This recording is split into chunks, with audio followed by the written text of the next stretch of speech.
ये राजनीति है। दोस्त को दुश्मन और दुश्मन को दोस्त कभी भी बनाना पड़ता है। वैसा ही अभी दिल्ली में हो रहा है। दिल्ली में अगले साल असेंबली इलेक्शन है। उससे पहले कांग्रेस ने अपनी तैयारी चालू कर दी है। कांग्रेस दिल्ली न्याय यात्रा करने वाली है। अब ये दिल्ली न्याय यात्रा में जितनी भी असेंबली है सभी को कवर किया जाएगा और सातों सात कॉन्स्टिट्यूएंसी जो है लोकसभा की उसको भी दिल्ली की कवर किया जाएगा। आगे मैं बता दूं कि इसमें राहुल गांधी जी भी होंगे, प्रियंका गांधी जी भी होंगी, खड़गे जी भी होंगे और दिल्ली के जो बड़े नेता है वो भी होंगे और दिल्ली के कांग्रेस के 200 प्लस कार्यकर्ता भी होंगे। आगे मैं बता दूं कि कांग्रेस ऐसा कर क्यों रही है। तो कांग्रेस ये बताना चाहती है कि वो अभी भी मैदान में है। अगर आप पिछले 2 चुनाव देखोगे 10 साल के तो कांग्रेस ने कुछ इतना अच्छा प्रदर्शन नहीं किया। शीला दीक्षित जी के टाइम पे कांग्रेस बहुत ही मजबूत हुआ करती थी और कहा जाता था कि शीला दीक्षित जी को हराना मुमकिन नहीं है, लेकिन शीला दीक्षित जी को अरविंद केजरीवाल जी ने हराया। बीजेपी ने कोशिश तो बहुत की लेकिन आज तक दिल्ली असेंबली में वो सरकार नहीं बना पाई। कांग्रेस ये बताना चाहती है कि शीला दीक्षित जी के टाइम पे 10 साल पहले जो डेवलपमेंट उन्होंने किया था वैसा ही डेवलपमेंट वो करके दिखाएंगे और शीला दीक्षित जी का नाम यूज करके वो ये बार का इलेक्शन शायद लड़ेंगे और ये बार का जो इलेक्शन है उसमें नए चेहरे भी है।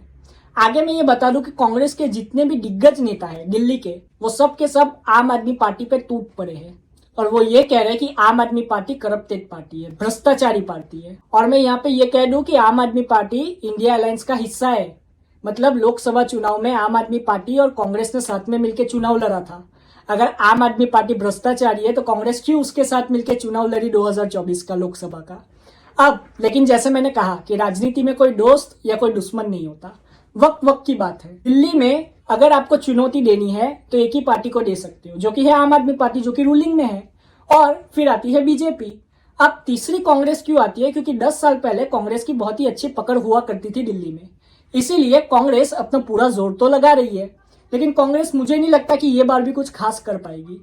अब यहाँ पे ये हो सकता है कि आम आदमी पार्टी के बहुत सारे वोट कांग्रेस खा जाए। ऐसा क्यों कह रहा हूं, क्योंकि जिस प्रकार से अरविंद केजरीवाल जी को जेल में डाला गया, मनीष सिसोदिया जी को जेल में डाला गया, आरटीसी जी को सीएम बनाया गया, इससे शायद बहुत सारे लोग नाखुश हो, क्योंकि इससे जो दिल्ली की सरकार है वो थोड़ी सी अनस्टेबल हो गई और इसीलिए लोग शायद कांग्रेस को वोट कर दे जो कि आम आदमी पार्टी को वोट कर रहे थे। लेकिन मैं यहाँ पे कह दूं कि बीजेपी के वोट नहीं बटेंगे।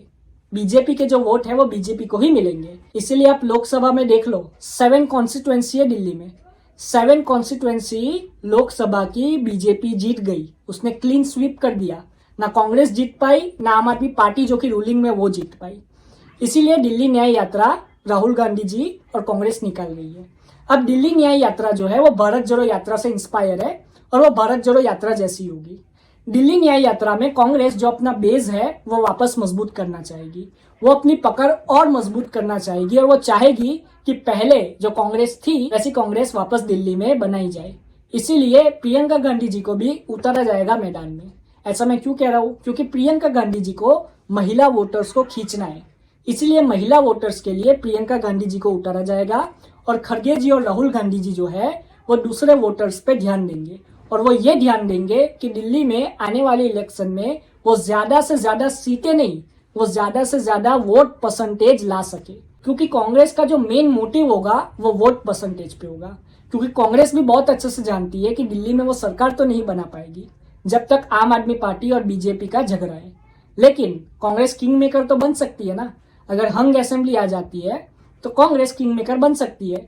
तब कांग्रेस किसका साथ देगी आप पूछोगे, बहुत इजी है ये तो जवाब देना कि आम आदमी पार्टी का साथ देगी। कांग्रेस कभी भी बीजेपी के साथ नहीं जाएगी। जितनी भी पार्टी है सबकी सब बीजेपी के साथ मिल सकती है लेकिन कांग्रेस नहीं मिल सकती, क्योंकि दोनों की आइडियोलॉजी डिफरेंट है और बीजेपी और कांग्रेस सालों से एक दूसरे के ओपोनेंट है। आगे मैं ये भी बता दूं कि बीजेपी भी ये बार अपना पूरा जोर लगाएगी, लेकिन बीजेपी पहले से ही ग्राउंड पे बहुत ही मजबूत है, इसीलिए राहुल गांधी जी को दिल्ली न्याय यात्रा निकालनी पड़ रही है। अगर राहुल गांधी जी मजबूत होते तो उनको न्याय यात्रा निकालनी नहीं पड़ती। वहीं पे जो दिल्ली के कांग्रेस के प्रदेश अध्यक्ष है उन्होंने कह दिया है कि वो दिल्ली में कांग्रेस को जीत दिलाकर रहेंगे और वो आम आदमी पार्टी और बीजेपी जैसी करप्टेड गवर्नमेंट को बाहर निकाल फेंकेंगे। महाराष्ट्र में भी ऐसी अफवाहें चल रही है कि अगर महाविकास आघाड़ी सरकार बना लेती है अभी आने वाले चुनाव में महाराष्ट्र में, तो इंडिया अलायंस की सरकार लोकसभा में भी बन जाएगी। मतलब कि सेंटर में भी इंडिया अलायंस की सरकार होगी। अब ये कैसे होगा वो तो वही लोग जाने, लेकिन मुझे नहीं लगता कि ऐसा होगा, क्योंकि बहुत सारे इंडिपेंडेंट भी है जो कि एनडीए के साथ है और बीजेपी के साथ है। आगे मैं बता दूं कि पूरा जोर लगाया जाएगा ये बार कांग्रेस के द्वारा, आम आदमी पार्टी के द्वारा और बीजेपी के द्वारा। इसमें फायदा किसको होगा? फायदा बीजेपी को होगा। क्यों होगा? क्योंकि बीजेपी ने अरविंद केजरीवाल जी की इमेज जो है अभी वो थोड़ी सी खराब तो कर दी है। अरविंद केजरीवाल की जो इमेज थी कि वो साफ है, वो अनकरप्टेड नेता है, उन पे कोई भी करप्शन का चार्ज नहीं है, जब से आम आदमी पार्टी के नेताओं का और दिल्ली के सीएम का जब से शराब घोटाले में नाम आया है, तब से अरविंद केजरीवाल जी की इमेज खराब तो हुई है। और उन्होंने जिस तरीके से करोड़ों का अपना सीएम हाउस बनाया, उससे भी अरविंद केजरीवाल जी की इमेज को बहुत ही सारा नुकसान झेलना पड़ा। अब आगे आने वाला वक्त ही बताएगा कि कांग्रेस है या आम आदमी पार्टी है, किसको नुकसान होगा।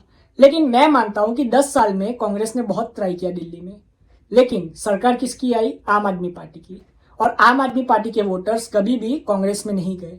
लेकिन ये बार हो सकता है कि आम आदमी पार्टी के वोटर्स कांग्रेस में चले जाए, क्योंकि आम आदमी पार्टी का सबसे मुख्य मुस्लिम चेहरा अमानतुल्लाह खान, जो कि सबसे ज्यादा वोटों से जीत के आए थे और विधायक बने थे दिल्ली असेंबली में, उनको भी गिरफ्तार कर लिया गया है और उनपे भी चार्जेस लगे हैं भ्रष्टाचार के।